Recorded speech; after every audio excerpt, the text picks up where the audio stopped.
मंगलमय मंगल करन वीतराग विज्ञान। नमो ताहि जाते भये अरहंतादि महान। करि मंगल करि हो महा ग्रंथ करन को काज।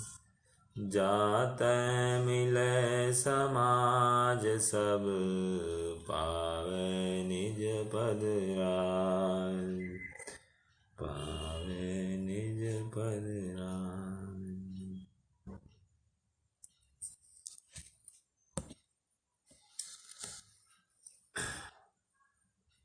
पंडित टोडरमल जी द्वारा रचित यह अनुपम कृति श्री मोक्षमार्ग प्रकाशक ग्रंथ, और इसके माध्यम से हम जो पंडित साहब का जीवन चरित्र देख रहे हैं, और हमने काफ़ी ऊहापोह किया कि किन प्रतिकूल घड़ियों में इस शास्त्र की रचना हुई है, किस प्रतिकूल अवसर में पंडित साहब ने जिनवानी की एक एक विषय वस्तु को अच्छे से ग्रहण किया और उसे जन जन तक पहुंचाया।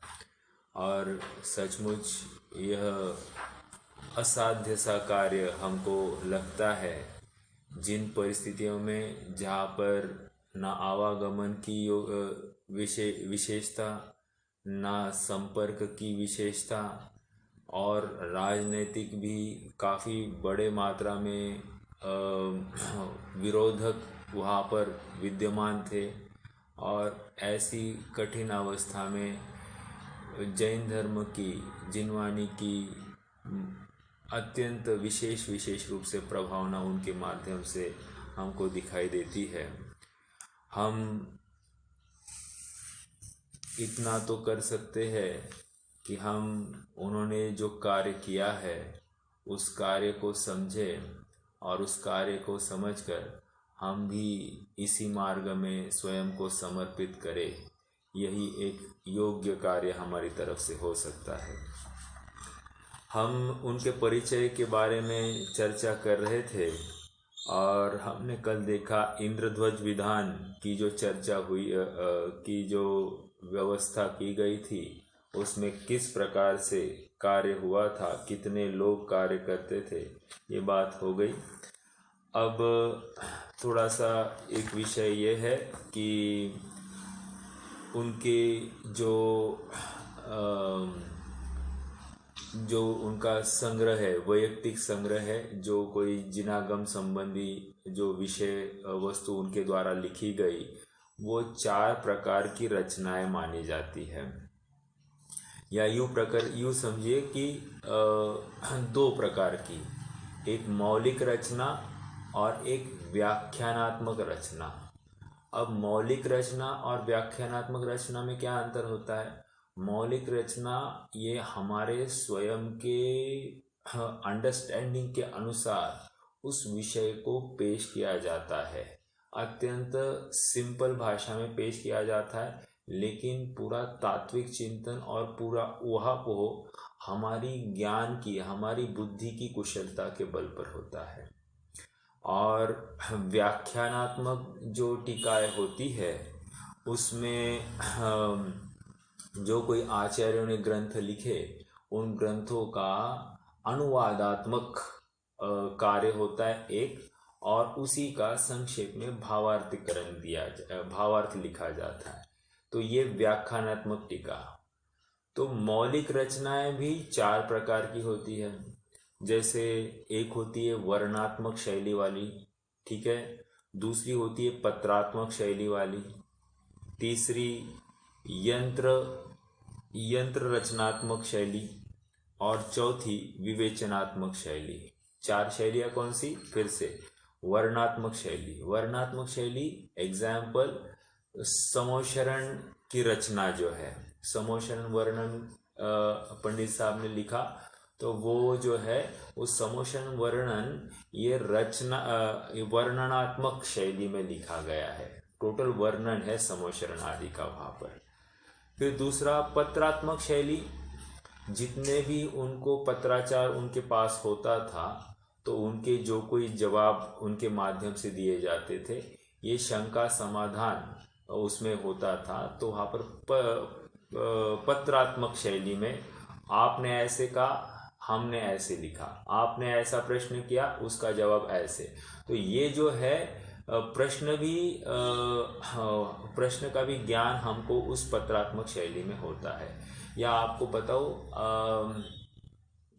ये उज्ज्वला बहन जी ने जो कोई उनका साहित्य लिखा है, जैन तत्व परिचय आदि आदि, तो ये सब पत्रात्मक शैली में लिखा है। एज इफ शी इज वो अपनी पुत्रियों को वो समझा रही है जिनागम की बातें, और वो भी एक पढ़ने के लिए इंटरेस्टिंग लगता है कि ऐसा पत्र में लिखा, ऐसे पत्र में लिखा, तो एक रुचि बनी रहती है। तो ये पत्रात्मक शैली।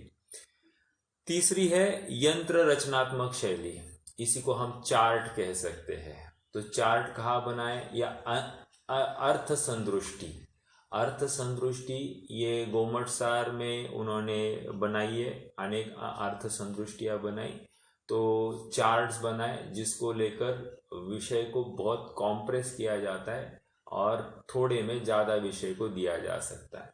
या आज की डेट में आपको देखना है तो तत्वार सूत्र की जो तालिका वाली कॉपी है या गोमटसार की जो तालिका वाली कॉपी है, ये सब यंत्र रचनात्मक शैली में लिखी गई है।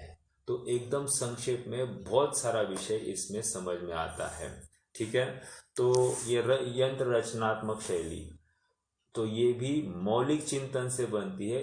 इट्स नॉट इजी कि हाँ आपको चार्ट फॉर्म करना है तो उसके कितने ब्रांचेस होंगे, कैसे कैसे पॉइंटिंग होगी, कैसे लिंक होगा, ये सब बातों का विचार उसमें होता है। तो काफ़ी उपयोग की ज़रूरत होती है। और चौथा है विवेचनात्मक शैली। विवेचनात्मक शैली मतलब क्या, जैसे ये भी एक प्रकार से प्रश्नोत्तर शैली में ही होता है। जैसे वे स्वयं ही कहेंगे कि तथा तुम ऐसे कहते हो, तो फिर उसके माध्यम से प्रश्न खड़ा हुआ, प्रश्न का ही फिर वे समाधान करेंगे। उस समाधान में से ही कोई और एक प्रश्न निकालेंगे, उसके ऊपर फिर से समाधान होगा। तो ऐसे शंका समाधान, शंका समाधान, शंका समाधान ऐसे करके वे सामने वाले के सभी प्रश्नों का जवाब देते हैं और उसके पूरा समाधान किया ऐसा दिखाई देता है। तो वो विवेचनात्मक शैली ये होती है। तो ये मौलिक चिंतन में ये 4 प्रकार से बातें होती है। तो इनकी रचनाएं इस प्रकार हमको मिलती है। तो ये एक बात हुई। बाकी फिर उन्होंने पद्यात्मक भी रचनाएं की थी, गद्यात्मक भी की थी, संस्कृत टीकाएं की, प्राकृत ग्रंथ की टीकाएं की। तो काफ़ी कुछ उनका साहित्य उपलब्ध है। लगभग 11 ग्रंथों का उनका साहित्य अभी विद्यमान है अपने पास में। ठीक है, अब थोड़ा सा आगे बढ़ना है। मेरे ख्याल से विषय को हमने लगभग उनकी जो जीवन की संक्षेप वर्णन है वो हमने देख लिया है। हम सबको मालूम ही है कि ये अपूर्ण रहा ग्रंथ है। अपूर्ण होते हुए भी अपने आप में ये हमारे लिए काफ़ी मार्गदर्शक सिद्ध होगा। कैसे होगा, इसको समझने के लिए आइए हम अब ग्रंथ को प्रारंभ करते हैं। पहला अधिकार है। आपने बोला था कि 1200 लोग एक साथ प्रवचन सुनते थे, तो उस समय तो माइक की व्यवस्था नहीं थी, तो आवाज कैसे चलता था? हाँ, तो उसका भी समाधान किया था मैंने कि संभावना ऐसे है कि हर 10-10 लाइंस के बाद में एक विद्वान वहाँ पर खड़ा रहता होगा और उसने वहाँ पर वो आगे 10-20 जो कोई लाइंस में लोग होंगे उनको वो वही बात रिपीट करते होंगे। ऐसा एक बात संभावित है। दूसरी ऐसी बात अपन लगा सकते हैं कि दिन में 1000-1200 लोग आते होंगे, तो मान लीजिए 2 टाइम या 3 टाइम भी सभा होगी, तो 500-500 लोगों की सभा ऐसी उनकी होती होगी, तो कुल मिलकर भी 1000-1200 ऐसे भी अर्थ निकाल सकते हैं। लेकिन अपन अगर वही समझना है कि एक ही समय में 1000-1200, तो वे बीच में खड़े होते होंगे और उनको सर्कल के फॉर्म में घेरे हुए सभी श्रोतागण होंगे, और श्रोतागण एक स्पेसिफिक डिस्टेंस के बाद में एक एक वक्ता वहाँ पर या विद्वान खड़ा होता होगा और उसी बात को वो दोहराता होगा। तो इस प्रकार ये आगे जाती होगी, और जब लास्ट में बैठे वाला आदमी हाथ ऊपर करेगा तो उसने ये आगे का सेंटेंस कहेंगे। तो ये काफ़ी इसमें समय भी लगता होगा, लेकिन विचारणीय बिंदु है कि वो बार बार वही बात दोहराई जाती होगी, तो वो काफ़ी धारणा में भी श्रावकों के बैठती होगी। चलिए, तो आइए अब हम मोक्षमार्ग प्रकाशक इस ग्रंथ का नाम है, और इसका पहला अधिकार पीठबंध प्ररूपण। महत्वपूर्ण बात, मोक्ष मार्ग प्रकाशक ऐसा ग्रंथ का नाम कहकर ये इसमें काफ़ी बातें इसमें खुलती है, उजागर होती है। जैसे मोक्ष मार्ग प्रकाशक कहकर पंडित साहब हमको ये बताना चाह रहे हैं कि मोक्ष मार्ग हमने बनाया नहीं है, ये मोक्ष मार्ग ऑलरेडी अवेलेबल है। उस मार्ग को हम मात्र उजागर करने जा रहे हैं, उस मार्ग पर हम मात्र प्रकाश डालने जा रहे हैं। प्रकाश डालने जा रहे हैं मतलब क्या?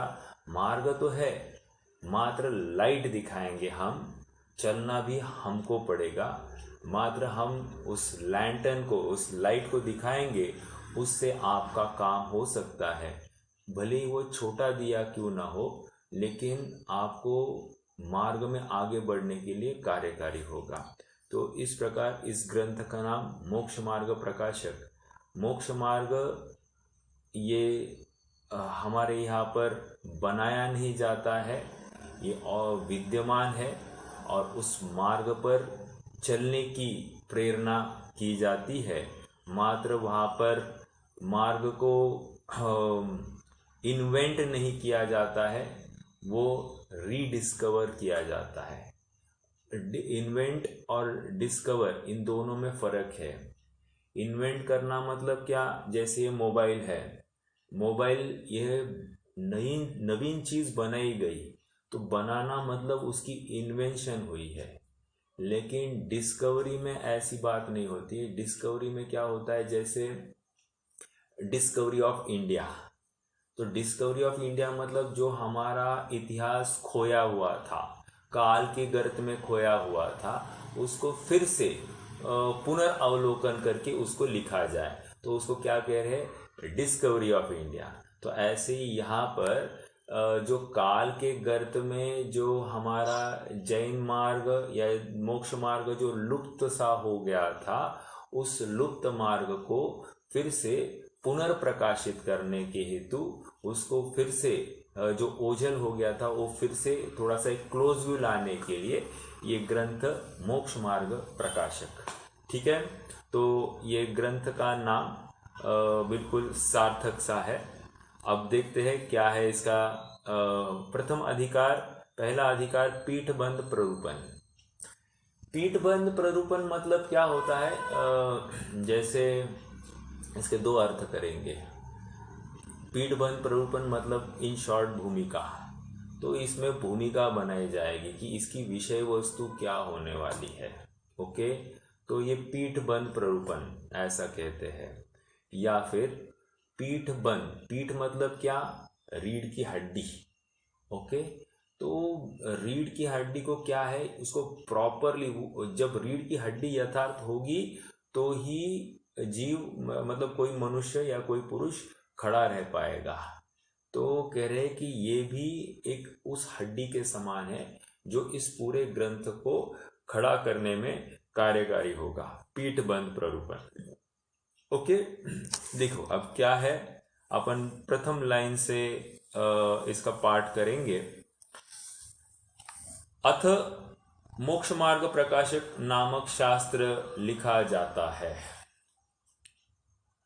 ठीक है, मेरा एक प्रश्न है, अथ यह शब्द हमने कहीं पढ़ा है क्या?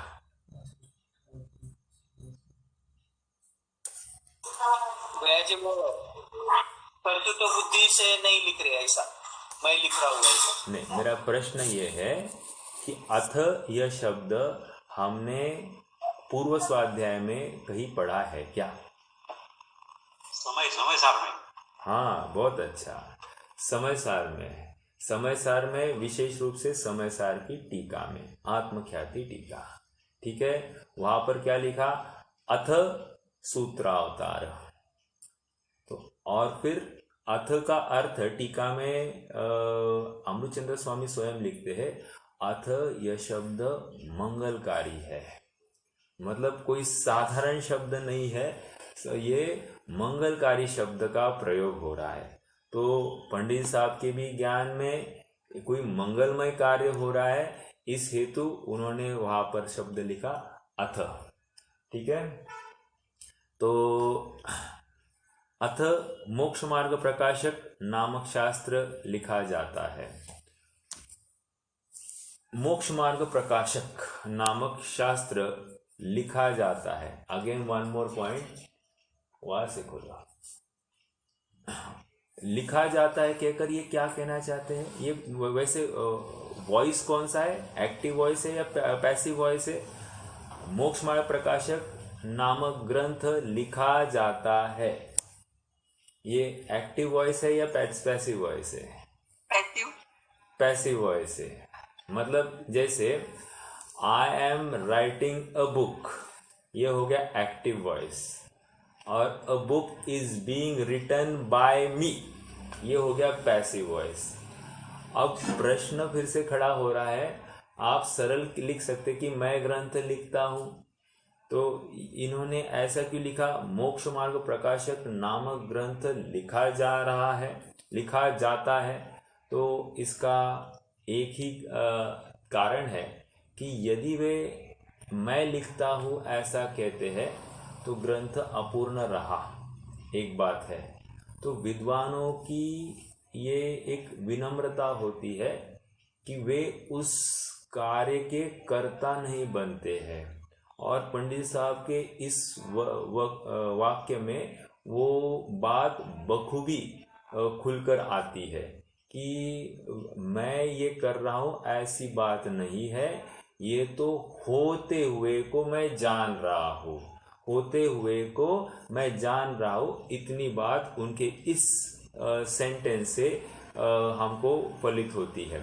एक्टिव वॉइस और पैसिव वॉइस। तो पैसिव वॉइस आप देखना, मतलब हर जगह पर ऐसे ही है कि पैसिव वॉइस में लिखा जाता है।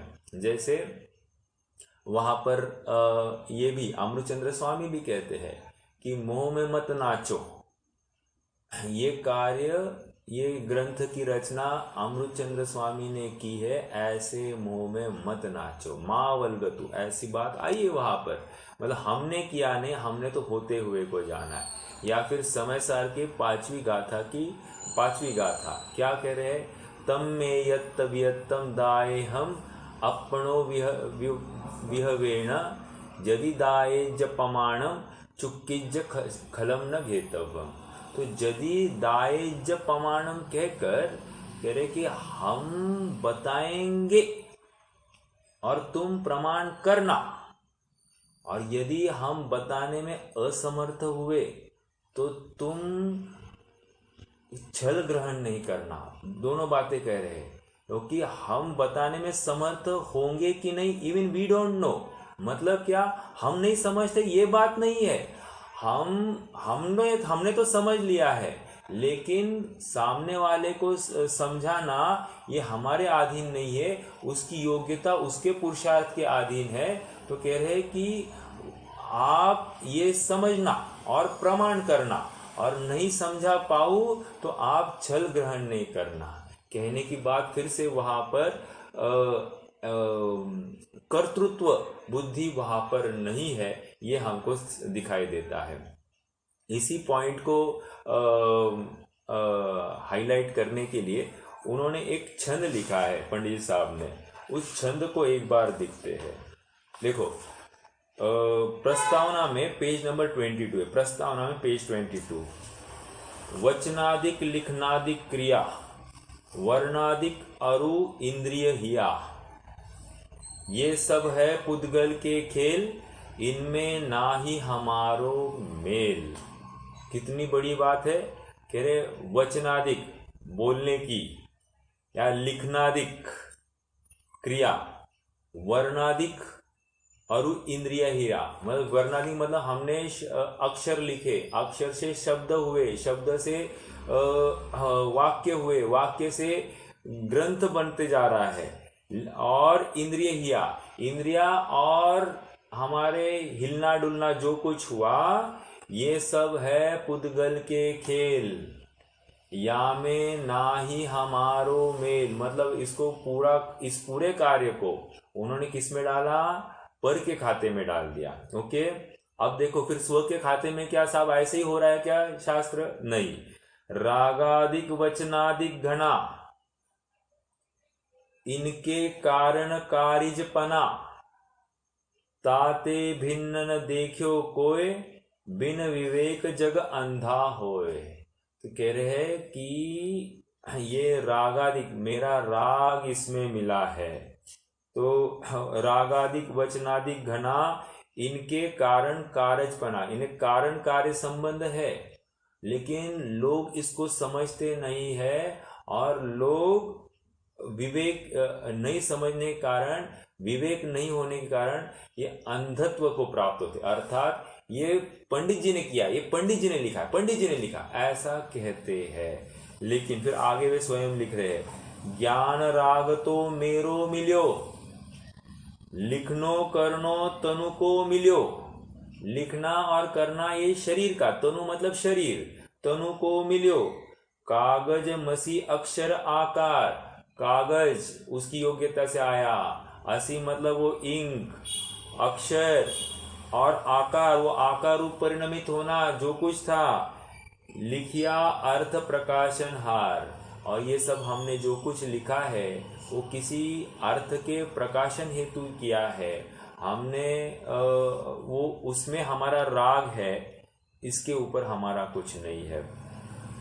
ऐसो पुस्तक भयो महान, जाते जाने अर्थ सुजान, यद्यपि यहु पुद्गल को खंड है, तथापि श्रुत ज्ञान निबंध। कह रहे ये पुद्गल का स्कंद होते हुए भी श्रुत ज्ञान के माध्यम से प्ररूपित हुआ है, इसलिए इसी को समझना।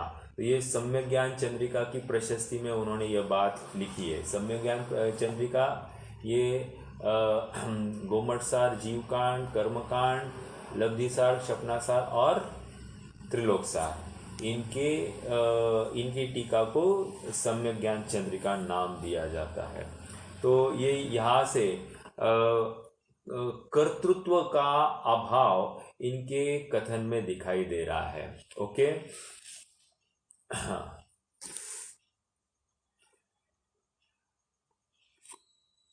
और एक देखना है तो जस्ट थोड़े से एक पेज पहले देखिए, वहां पर भी एक छंद लिखा है।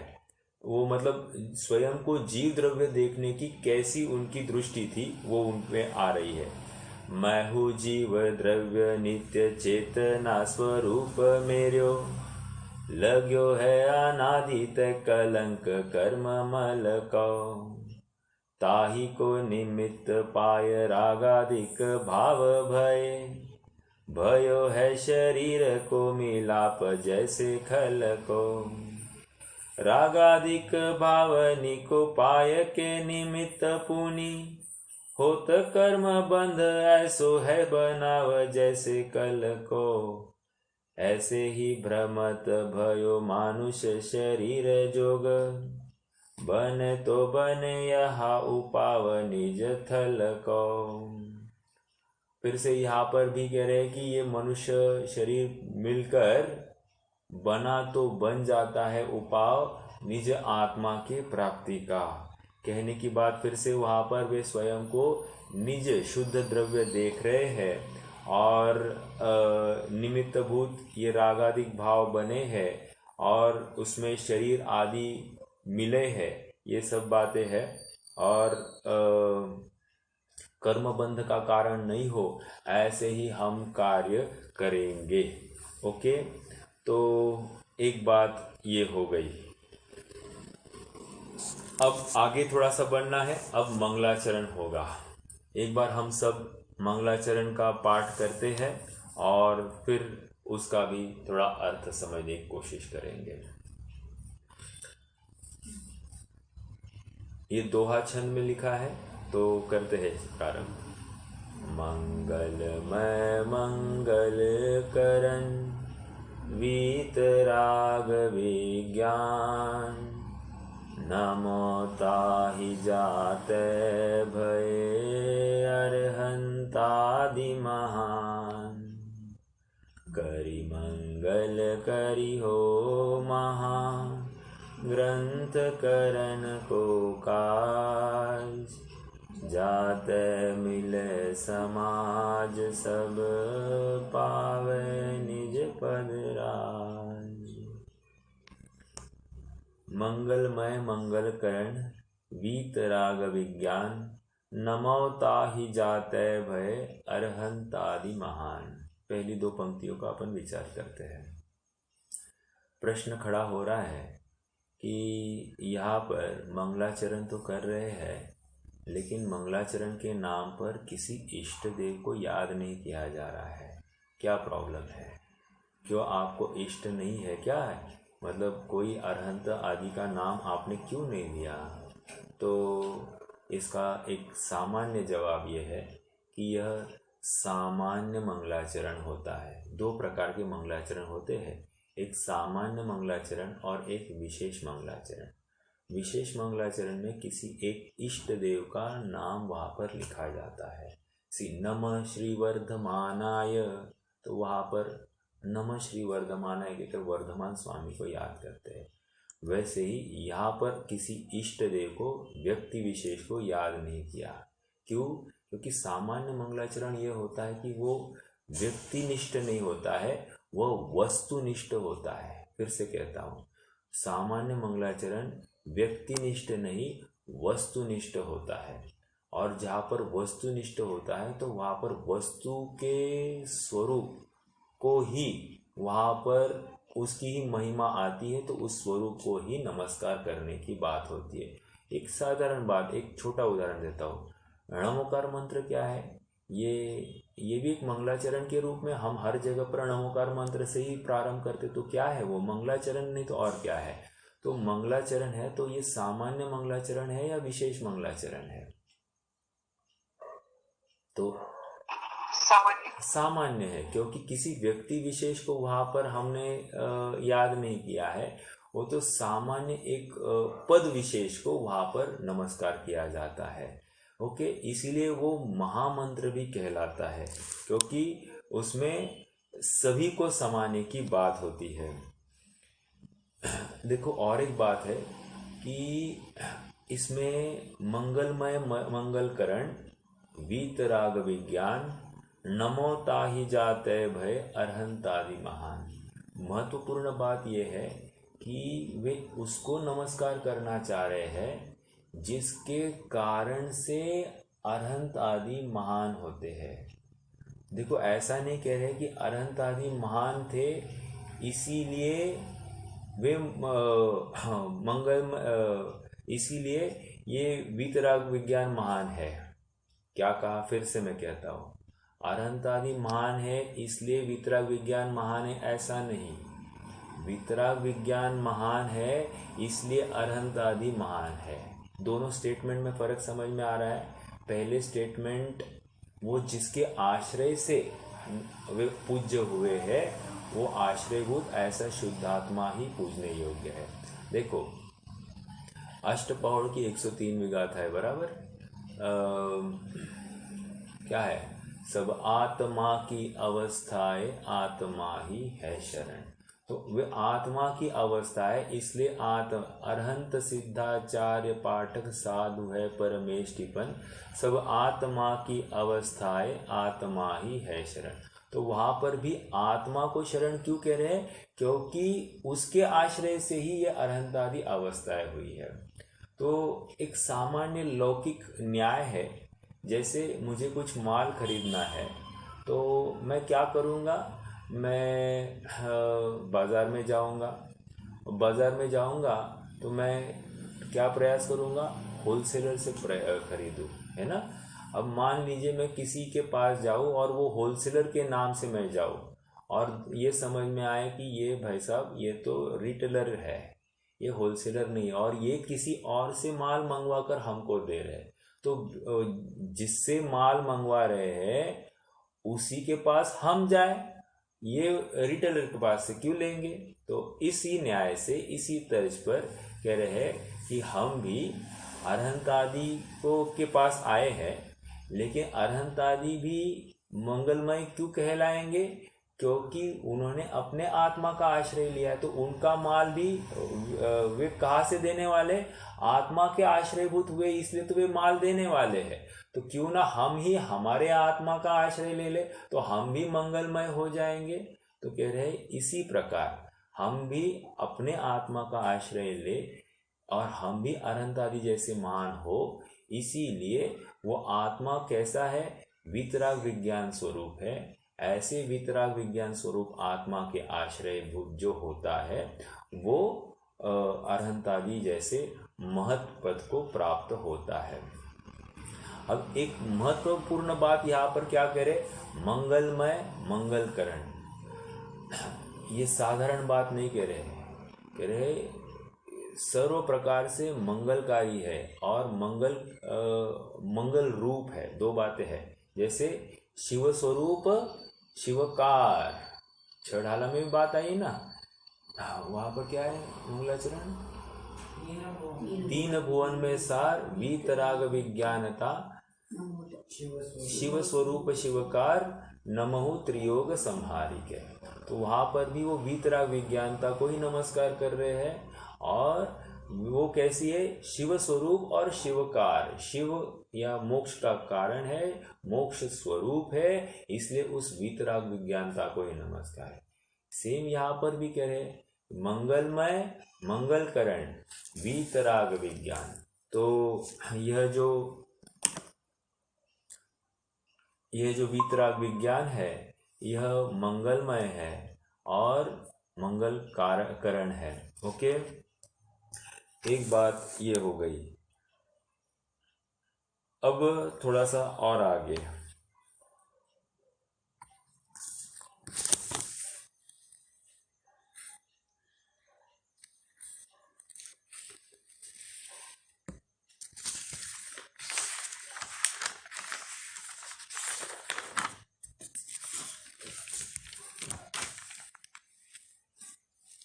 देखिए अब वीतराग विज्ञान का थोड़ा सा अर्थ देखते हैं ना।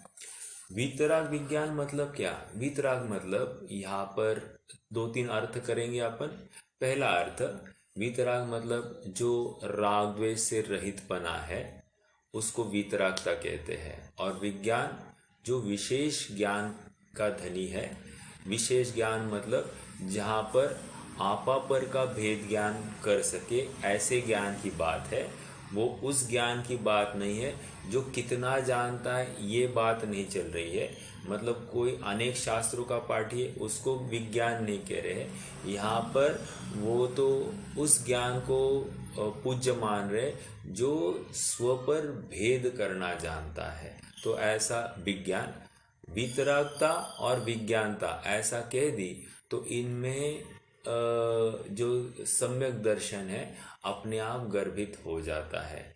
जहाँ क्योंकि दर्शन बिना चारित्र प्रकट नहीं हो सकता और न ज्ञान सम्यक हो सकता है। तो इस न्याय से यहाँ पर दर्शन भी इसमें गर्भित हो जाता है। एक वीतराग विज्ञानता किसको कह रहे हैं?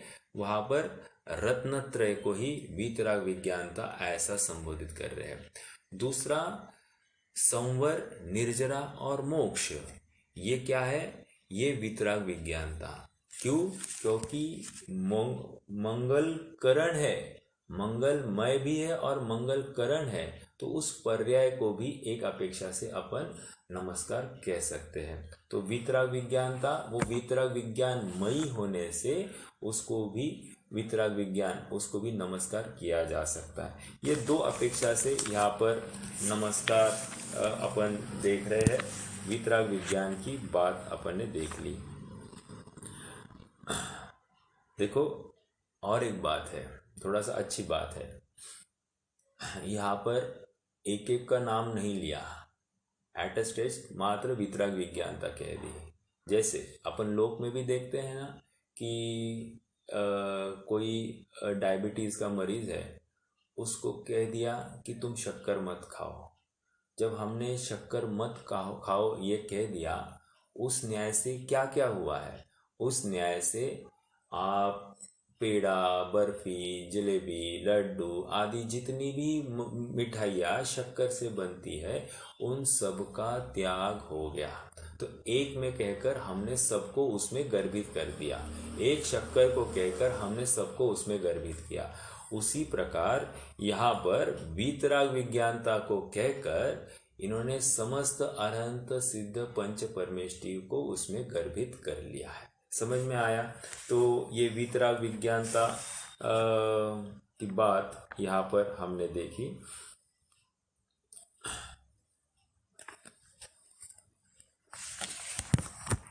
आगे अब देखो, अरहंतादि महान है ना,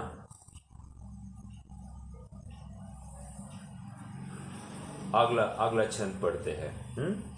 करी मंगल करी हो महा, करी मंगल करी हो महा, ग्रंथ करण को काज, जाते मिले समाज सब, पावे निज पद राज। देखो अब फिर से यहाँ पर क्या कह रहे, पहला पद देखना है इस पे, करी मंगल करी हो महा, मतलब पंडित साहब स्वयं कह रहे हैं कि मैं महान ग्रंथ लिखने जा रहा हूँ, या ये महान ग्रंथ बनने जा रहा है। तो इसमें किसकी बू आती है? इसमें थोड़ी सी ईगो की बू आती है हमको, कि ईगो है इनमें कि मैं महान कार्य, जैसे मैं कहूँ मैं बहुत अच्छा प्रवचन देता हूँ, तो ये क्या हो गया, मुझे स्वयं के ऊपर ज़्यादा मान कषाय मुझ में प्रकट हो गई है। लेकिन यहाँ पर वे कह रहे हैं कि ये बात नहीं। देखो और बताऊँ आपको, जैसे नियम सार की टीका में आचार्य पद्म प्रमलधारी देव कहते हैं कि मेरे मुख से अमृत खिलता है। अब मेरे मुख से अमृत खिलता है कहकर वो स्वयं की, अपने मुंह मियाँ मिट्टू, अपनी स्वयं की तारीफ स्वयं करे, तो उस प्रकार की बात हो गई। तो यहाँ पर अर्थ इतना समझना कि महान तो वस्तु का स्वभाव है, अर्थात वस्तु का स्वभाव ही महान है। जब जिस महान वस्तु स्वभाव का निरूपण अनंत तीर्थंकरों ने किया है, जिसको लेकर वे पर्याय में महान हुए, तो वैसे ही हमारा भी जो प्रयोजन है वस्तु के स्वभाव का निरूपण करना है, तो वो भी अपने आप में महान कार्य होने वाला है। इसमें कोई दो राय नहीं, निशंकता का प्रतीक है। समझ में आया? तो ये महान कहकर वे स्वयं की महानता नहीं सिद्ध करना चाह रहे कि वे कितने बड़े कितना ज्ञान के धारी है, ऐसा नहीं है। वे तो एकदम लघुता के धनी थे, अत्यंत करुणामयी थे। वो तो जिन वचनों के प्रति या धर्म के प्रति जब महिमा आती है, तो उस महिमा के तहत ऐसे शब्द सहज ही निकल जाते हैं। ठीक है, तो ये महा शब्द के माध्यम से हमने अर्थ निकाला। ठीक है, महान ग्रंथ करण को काज। अब देखो और एक बात है, ग्रंथ किसको कहते हैं? देखो ग्रंथ वैसे जहाँ पर वस्तु स्वरूप की विशेषता जहाँ पर ख्याल में आती है, उसको ग्रंथ कहते हैं। पुस्तक में नॉर्मल बात होती है, लेकिन ग्रंथ में वस्तु स्वरूप जहाँ पर खड़ा किया जाता है, चाहे वो किसी भी द्रव्य संबंधी हो, कोई भी द्रव्य का वस्तु स्वरूप प्रकट करना, इसको कह रहे ग्रंथ का काम होता है। तो ये भी ग्रंथ की काम है, ये कोई साधारण बात नहीं आने वाली है, ये इसमें बात फलित हो रही है। आगे, जाते मिले समाज सब, पावे निज पद राज। अब ये एक महत्वपूर्ण बात है, कह रहे जाते मिले समाज सब। वैसे इसकी विद्वान इसका अर्थ कुछ इस प्रकार करते हैं, जाते मिले समाज, समाज का अर्थ समूह होता है। तो समूह कैसे लिया, तो किसका समूह, कह रहे मेरे अनंत गुणों का समूह की प्राप्ति मुझे हो जाए तो इससे क्या होगा, मैं निज पद को प्राप्त हो जाऊंगा, अर्थात अपने आत्म स्वरूप को प्राप्त हो जाऊंगा। ये एक अर्थ हो गया, जाते मिले समाज सब। दूसरा अर्थ यहाँ पर कर रहे हैं, जाते मिले समाज तक सब कह रहे हैं, मान लीजिए तीसरा और चौथा अध्याय, तीसरे और चौथे अध्याय में क्या कह रहे हैं कि वे योग और भोग की चर्चा कर रहे हैं। भोग से यह जीव दुखी है और योग से यह जीव सुखी हो सकता है। तो कह रहे हैं फिर एक काम करो, जाते मिले समाज सब, अर्थात दोनों ये समाज दोनों जो योगी है और भोगी है, दोनों को एक प्लेटफॉर्म पर लाओ। किसके प्लेटफॉर्म पर लाना, या तो योगी के प्लेटफॉर्म पर या तो भोगी के प्लेटफॉर्म पर, नहीं कह रहे हैं कि आप इनको ऐसे एक त्रयस्थ प्लेटफॉर्म पर ला जाइए। और वो कैसा है प्लेटफॉर्म, कह रहे वो वीतराग विज्ञानमयी वो प्लेटफॉर्म है। उस प्लेटफॉर्म पर आप लेके आओगे तो क्या होगा, वो भोगी जो है वो भी यहाँ पर अपने निज पद को प्राप्त करने के लिए समर्थ हो जाएगा, ऐसी बात वो होगी। ठीक है, तो ये एक बात हो गई तीसरे चौथे अध्याय के माध्यम से। पांचवें अध्याय में पंडित साहब ने जो अन्य मत है, मुसलमान मत है, वैशेषिक मत है, फिर से नैयायिक मत है, अद्वैत ब्रह्मवादी है, ईसाई धर्म है, इन सब का उन्होंने खंडन किया। तो खंडन किया तो वे उनके द्वेषी हो गए। तो कह रहे भाई हमारा आपके प्रति विद्वेष नहीं है, हम तो आप में कोई विपरीत मान्यता चल रही है उसके बारे में हम आपको उसका उजागर कर रहे हैं। तो हम आपके प्रति द्वेष भाव से नहीं कर रहे, हम तो आपके प्रति करुणा भाव से ये सब कार्य कर रहे हैं। तो इसलिए कह रहे जाते मिले समाज सब, अर्थात आप अपने में जो कोई खामियां है उसको भूलकर या उसको निकालकर आप वितराग विज्ञानमय ऐसे एक प्लेटफॉर्म पर आ जाइए जिसमें ये पूरा समाज मिलकर उस सब समाज सुख को प्राप्त हो जाए। ये और एक विवक्षा लगाई। फिर छठे अध्याय में उन्होंने जो 20 पंथ के आश्रित या फिर जहाँ पर व्यंतरादिक को या फिर देवियों को भी पूज्य माना गया, तो उस मान्यता का खंडन किया।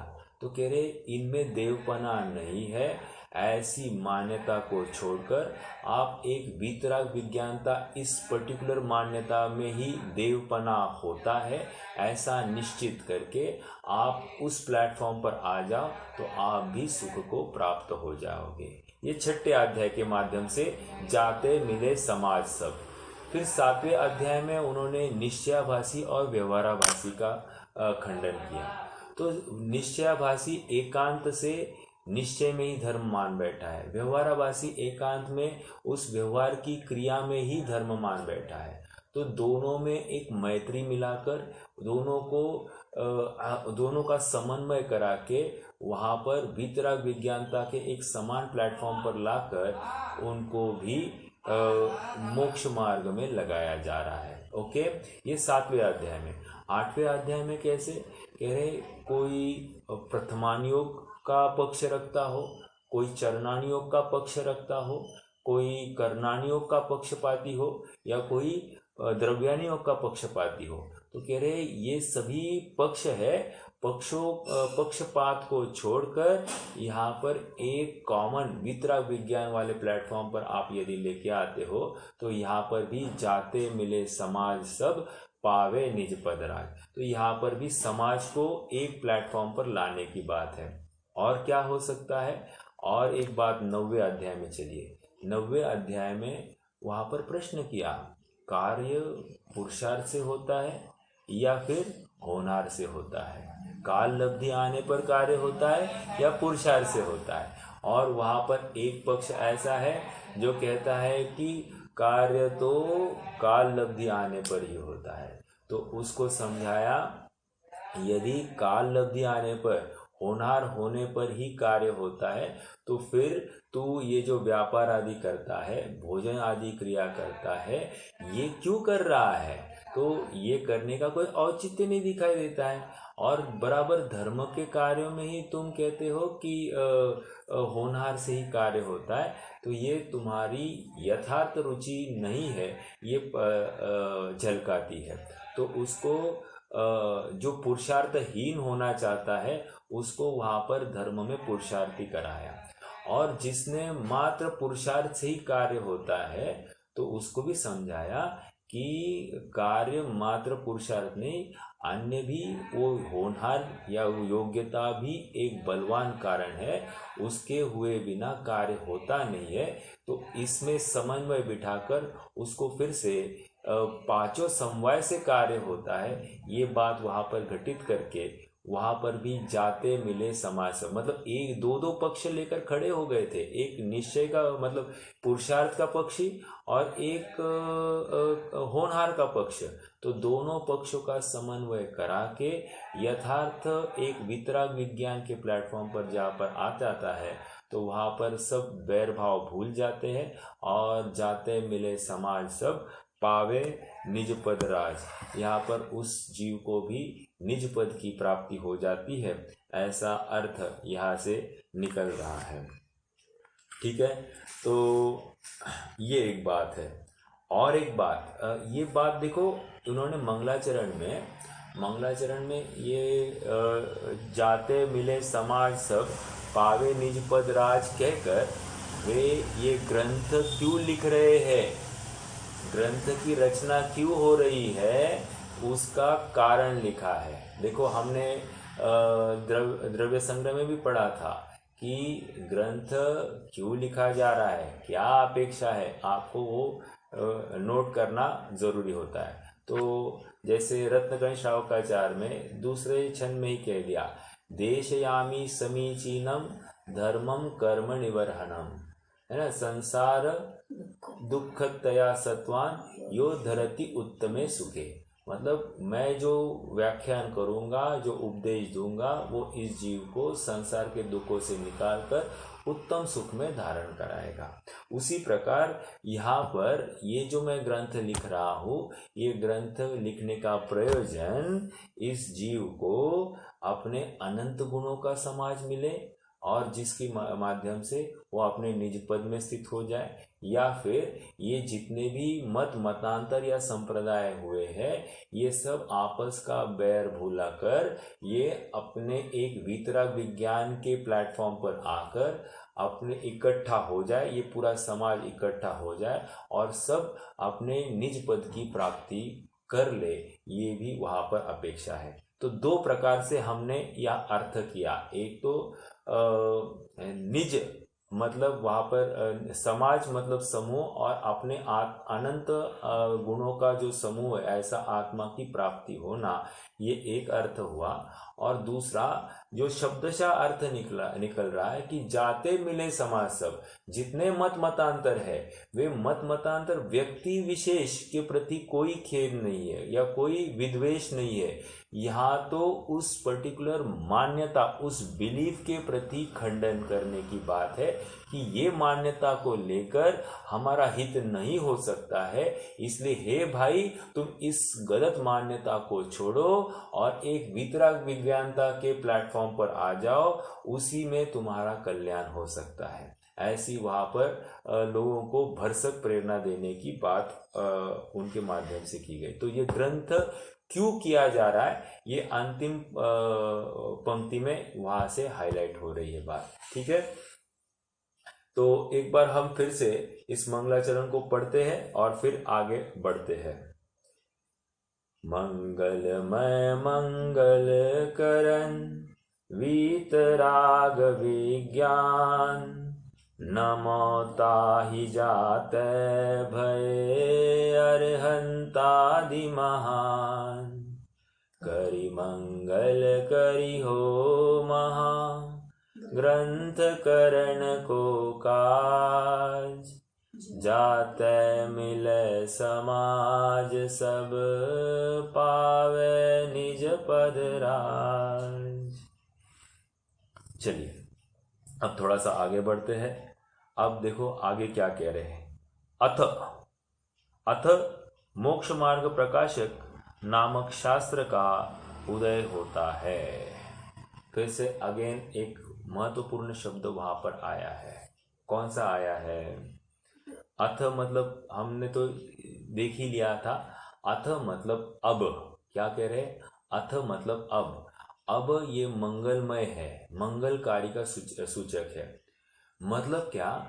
आज तक यह जीव जो अनादिकाल से जो दुख भोग रहा था और दुख भोगते भोगते अब इसके जीवन में एक नवीन कार्य होने वाला है, और इसलिए हे जीव तुम तैयार हो जाओ, ये उसका सूचक है। मंगलमय, अब तुम्हारे जीवन में के दुख का नाश होकर अब सुख की तरफ तुम्हारा प्रयाण चालू होने वाला है, ये उस अथ शब्द का सूचक है। समझ में आ रहा है क्या?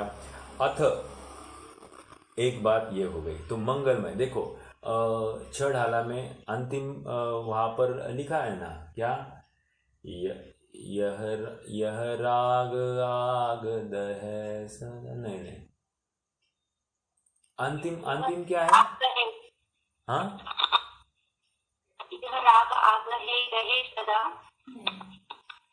ताते समामृत से ये नहीं, चलिए त्याग विषय वह अब त्याग निज पद बेइये, मुझे तो इतना सुनाना है। अब त्याग निज पद बेइये क्या है?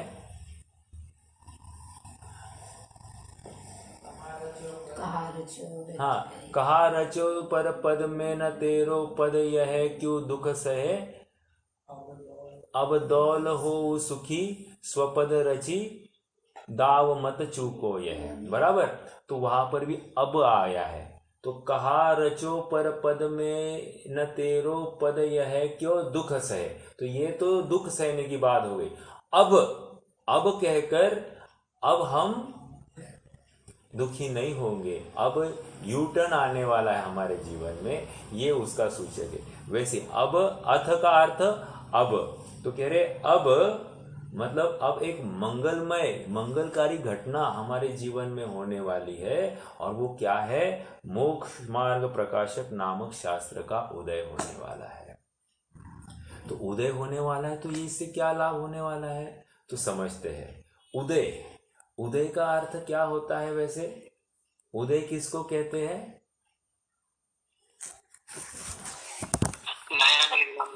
उदय मतलब कुछ, टू स्टार्ट समथिंग न्यू, एक बात। या फिर उदय मतलब अंधकार का अभाव और प्रकाश का सद्भाव, अर्थात वहां पर कुछ नई घटना होने वाली है, कुछ नवीन कार्य होने वाला है। अंधकार हमेशा दुख का प्रतीक होता है और प्रकाश यह सुख का प्रतीक होता है। तो कह रहे दुख का नाश और सुख की प्राप्ति, ये इस प्रकार ये उदय का सूचक होता है।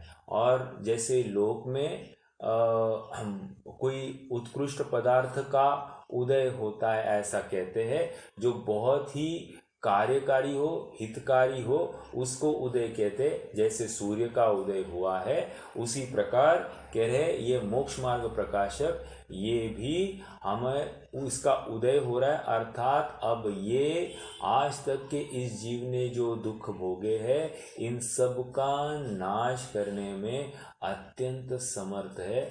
ऐसी इसकी एक किरण से ही सारे दुख का अभाव होने वाला है।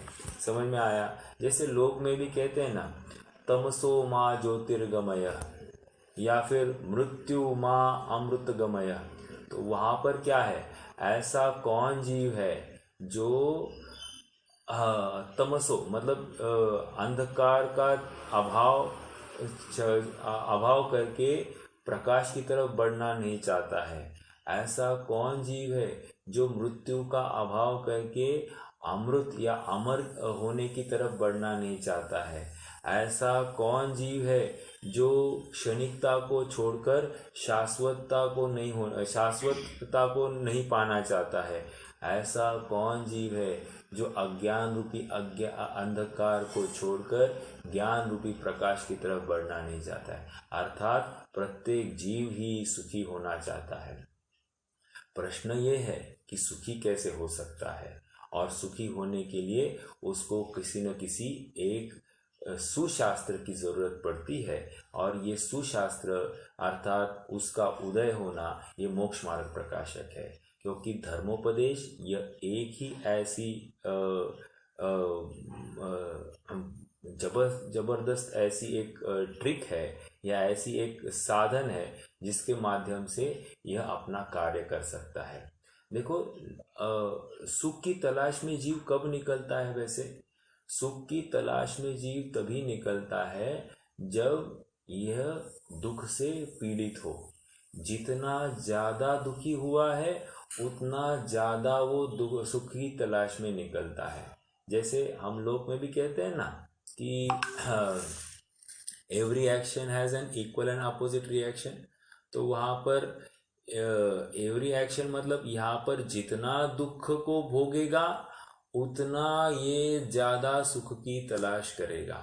हाँ, सुख के नाम पर क्या तलाश कर रहा है इसकी बात नहीं कर रहे हैं, लेकिन यदि उसके पास में एक यथार्थ साधन आ जाए और वो एक धर्मोपदेश के रूप में वो साधन हो तो उसका कार्य होना बिल्कुल निश्चित है।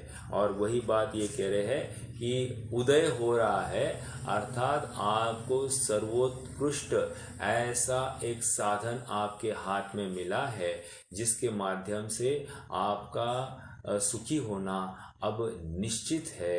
इसलिए हे जीवो, मोक्ष मार्ग प्रकाशक नामक शास्त्र का उदय होता है, वह मंगल करते हैं। अब इसकी चर्चा हम क्रमशः आगे बढ़ाएंगे। कल से हम और इसके विषय वस्तु को बढ़ाने की कोशिश करेंगे।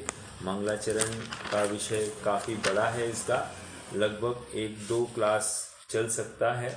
देखते हैं कैसे बढ़ता है, लेकिन इंटरेस्टिंग विषय होगा। निश्चित रूप से नवीन नवीन बातें हमको सीखने समझने मिलेगी। मात्र पढ़ते जाते हैं उसमें ज़्यादा इनपुट्स नहीं आते हैं, लेकिन जब सामूहिक चर्चा होती है उसके माध्यम से विशेष लाभ होता है, तो निश्चित ही नवीन प्रमेय मिल सकता है। वैसे तो सरल है ये ग्रंथ, इसमें ज़्यादा खुलासे की ज़रूरत नहीं होती है, लेकिन कहीं कहीं पर उनके मौलिकता की गहराई तक पहुंचने के लिए हमको विशेष विचार करने के अवसर होते हैं। उन्हीं विशेष विचारों को लेकर हम आगे बढ़ेंगे और इस ग्रंथ के अनेक अनेक गूढ़तम पहलुओं को समझने की कोशिश करेंगे। आज के लिए रुकते। कोई शंका है, प्रश्न है तो पूछिए, नहीं तो फिर जिनवाणी स्तुति करेंगे।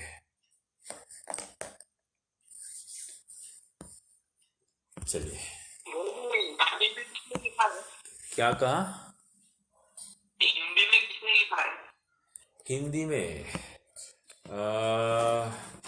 हिंदी का तो ज्ञान मुझे नहीं है, लेकिन हाँ, भाषा परिवर्तन यहाँ पर मगनलाल जैन इन्होंने लिखा है।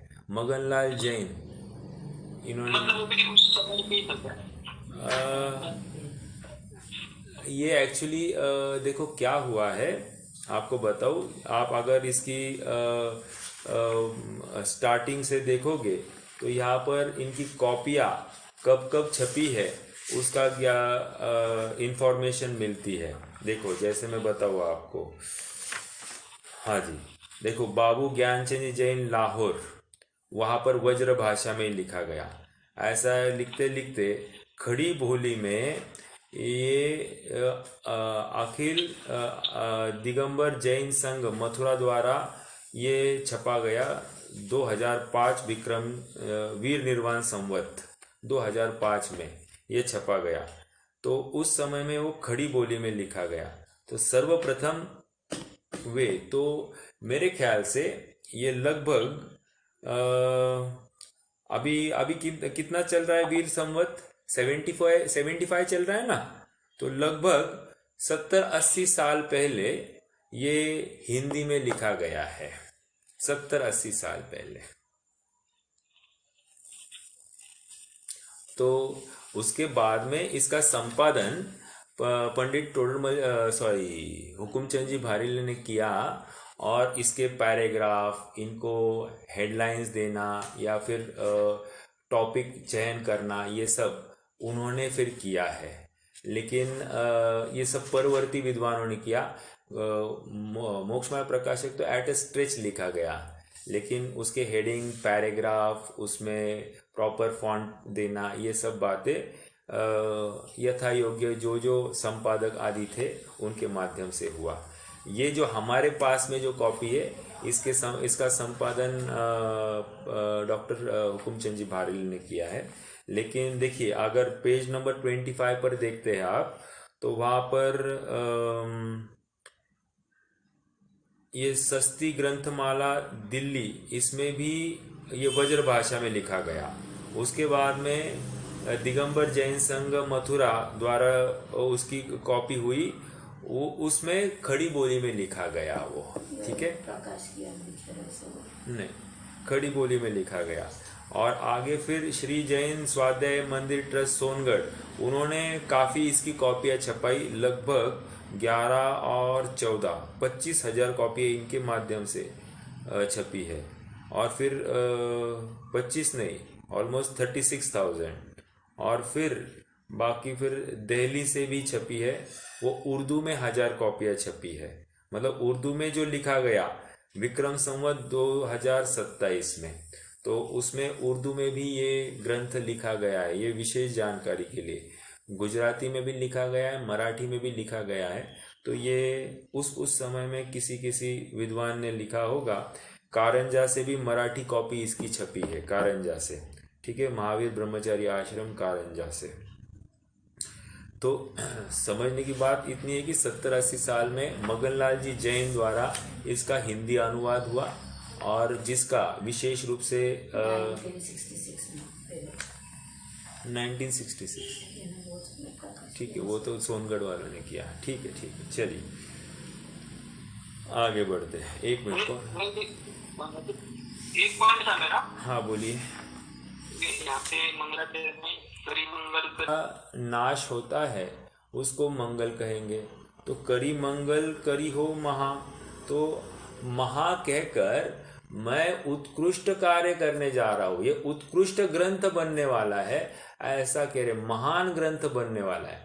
अब महान ग्रंथ मैं स्वयं ही कह दूं मैं महान ग्रंथ कर रहा हूँ, मैं महान ग्रंथ कर रहा हूँ, मैं महान बिल्डिंग बना रहा हूँ। जैसे फॉर एग्जाम्पल मैं बहुत बड़ी और 1 नंबर बिल्डिंग बनाने वाला हूँ, तो ये क्या हो गया? अरे और हमारी तारीफ करे, दूसरे इस हमारे कार्य को देखकर वे उसकी तारीफ करे, तो उसमें कोई वैल्यू है। हम स्वयं अपनी तारीफ करें, इसमें क्या वैल्यू है? ये प्रश्न हमारे ज्ञान चित्त में खड़ा होता है। तो उसका समाधान इतना ही करना है कि हम उस महान वस्तु स्वरूप के ऊपर रीझे हैं, और उस वस्तु स्वरूप को रीझ कर जो अनंत तीर्थंकरों ने इस महान वस्तु स्वरूप का निरूपण किया है, तो निश्चित रूप से उनके जीवन में भी महानता आई, और उन्होंने जो कोई वचन किए वे वचन भी महान ही बने हैं। तो मैं भी वही वितराग विज्ञान में ही कार्य या वस्तु स्वरूप का जो प्रतिपादन है उसी रूप में कहने वाला हूँ। तो निश्चित रूप से भगवान ने कहे अनुसार ही मेरा भी कार्य उत्कृष्ट ही होने वाला है, महान होने वाला है, ऐसा विश्वास का प्रतिपादक है। ठीक है, उसमें मद की बात नहीं है, विश्वास का प्रतिपादक है। ओके, चलिए रुकते हैं।